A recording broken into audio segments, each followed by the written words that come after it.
নমস্কাৰ সকলোকে আগৰ ভিডিঅ'ত আপোনালোকে দেখা পাইছিলে এই ডিজাইনটো আসলে ফেব্ৰিক কৰি আছিল ফেব্ৰিক কৰি কমপ্লিট হৈ গৈছে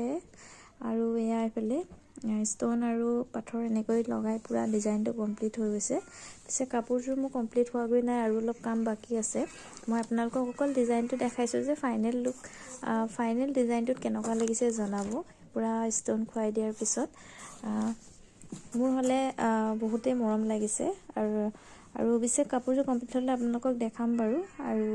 অলপ কাম যেহেতু বাকি আছে আৰু এই হাকাসক কাম কৰি আছো পুৰা বস্তু উলিয়াই লৈছো লগত কেনেকুৱা হৈছে জনাবচোন পুৰা ঝুমকা ডিজাইনৰ মোৰ কিন্তু ইমানেই মৰম লাগিছে কাপোৰযোৰ পিছে মোৰ বাবে নহয়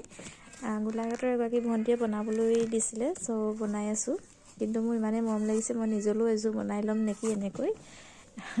আপোনালোকে কেনেকুৱা পাইছে জনাব আৰু মোৰ পেজটো যদি এতিয়ালৈকে ফলো কৰা নাই প্লিজ ফলো কৰি দিব আৰু কমেন্ট কৰি জনাব কেনেকুৱা হৈছে আৰু যদি ভিডিঅ'টো ভাল লাগিলে লাইক এটা কৰিব বাই বাই